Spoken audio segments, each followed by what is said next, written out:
Good afternoon, everybody. My name is Matthias Bausenwein. I'm responsible for our business in Asia Pacific at Ørsted. Today I will give you an overview of who Ørsted is, about our green energy transformation. I will talk about our journey, the green roadmap we are following, the UN goals for sustainable development, and then I will also talk about the contribution we are planning to do in terms of achieving Korea's ambitious energy transition goals. I start with Ørsted. We are now, for the third time in a row, the most sustainable energy company in the world. We are going to become carbon neutral by 2025, and by 2040 we will reach net zero emissions across our entire carbon footprint. That's ambitious targets. We are fully committed to that. What are we doing? Ørsted develops energy systems that are green, independent, and economically viable, with a focus on offshore wind, onshore wind, storage, but also markets and bioenergy work. In the bioenergy area, we convert coal power plants to sustainable biomass and phase out the coal by 2023. We develop hydrogen energy storage solutions and also solar. In offshore wind, here on the left side, we are the global leader. Here you can see our footprint across the world. We have, of course, a gravity center of our work in Europe. We are a Northern European company, but we are also globalized. We expanded into North America and into Asia over the last years. Yeah, one decade ago, Ørsted was a fossil fuel Danish utility established through a merger in 2006 by a couple of companies you see here at the left, and we were called Dong Energy. Dong stood for Danish oil and natural gas, and our power and heat production mix in 2006 looked like mainly dominated by coal, but also natural gas, oil, and then only 17% green. And when I say green, I mean wind, solar, biomass, hydro, and renewable waste.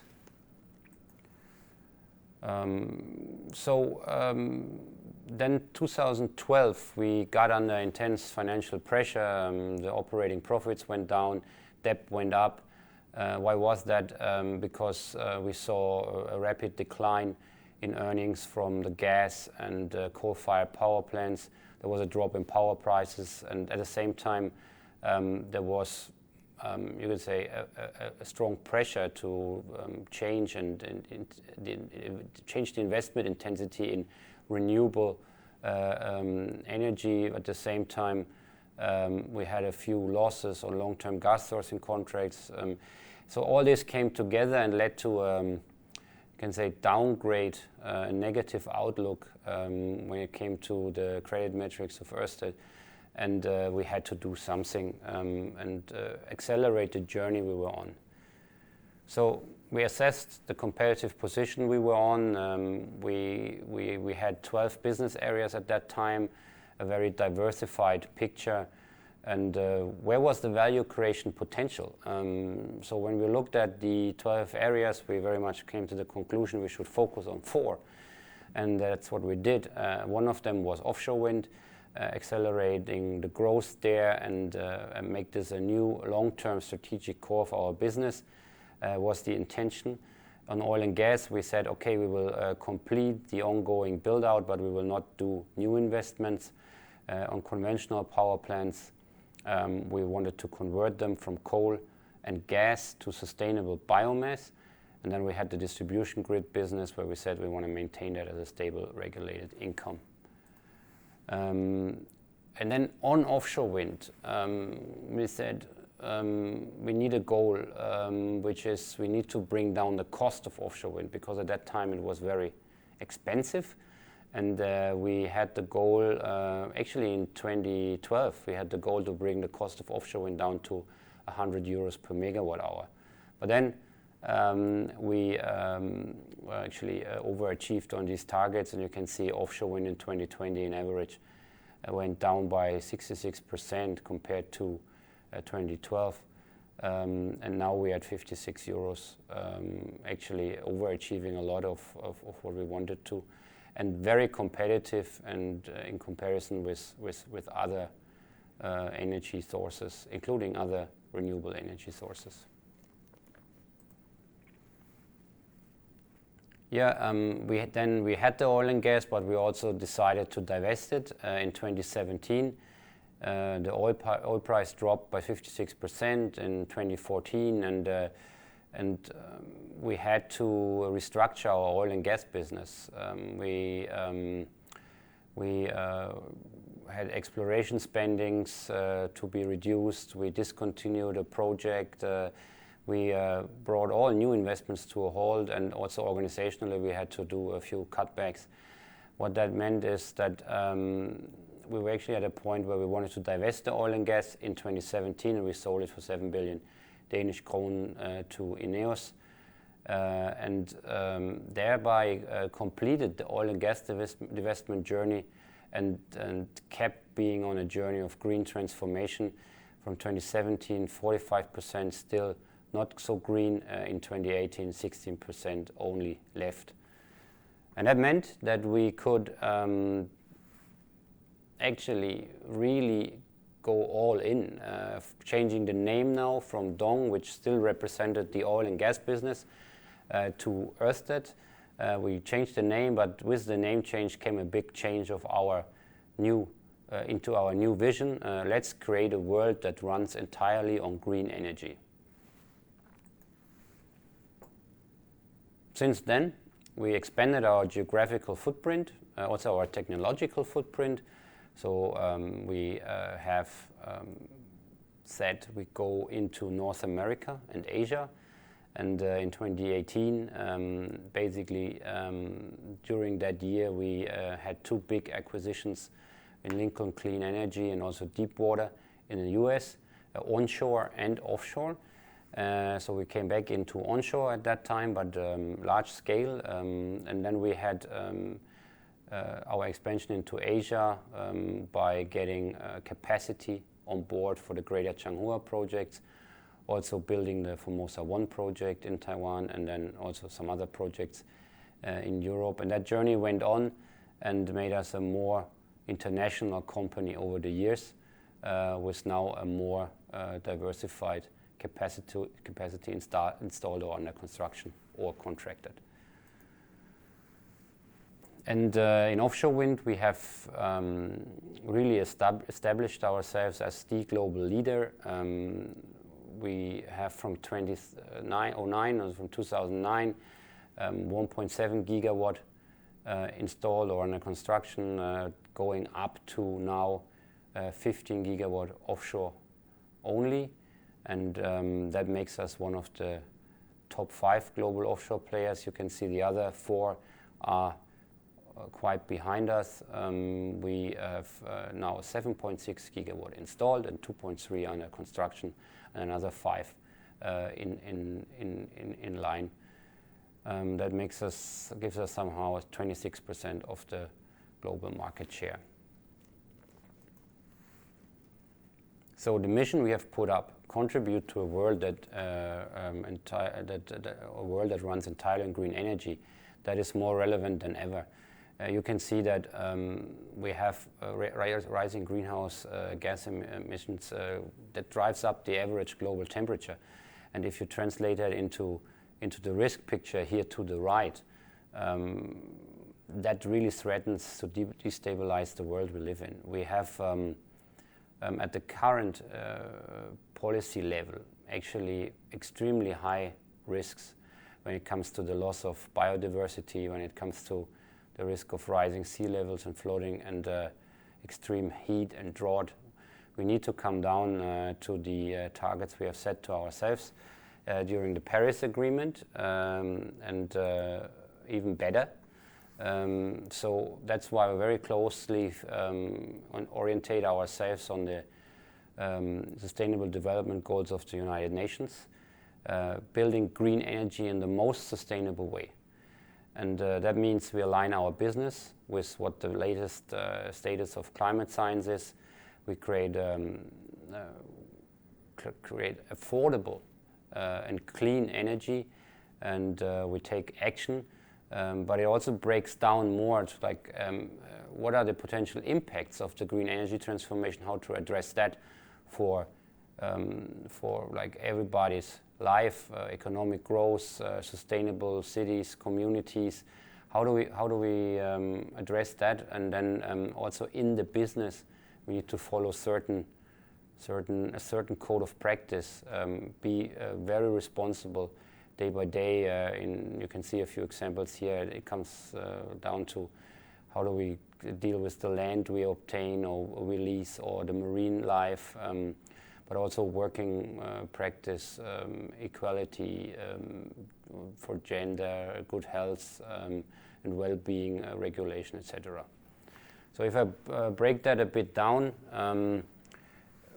we have the target of being carbon neutral by 2025, and you can see here the science-based targets, the 1.5% pathway as mentioned before for the energy sector, and we want to reduce greenhouse in Ørsted and even better, in an even better way. So our carbon intensity of energy generation operations is the green line you see here, and really follow the pathway which makes us completely carbon neutral by 2025. So that's a big target, but also we are very well on track for that. And then, of course, affordable and clean energy, as I mentioned before, needs to be brought and to the households. And we have by building and adding capacity to our fleet. Actually, we are very well on track, and we bring 55 million, 30 gigawatt means we bring clean power to clean energy to 55 million households by 2030. And by 2025 will already be 35 million households. So we are on a steep curve in adding capacity, offshore wind, onshore wind, solar, storage. And while we're doing that, we also need to roll this out to our suppliers. We need to make sure that also our suppliers reduce carbon emissions. So we, by setting our own targets, they also need to set their own targets, and they need to use 100% renewable electricity in the manufacturing of wind turbines, foundations, cables, substations, components, and also when it comes to using ships, we want to optimize the vessel fleet in offshore, develop a roadmap which makes vessels run on renewable energy.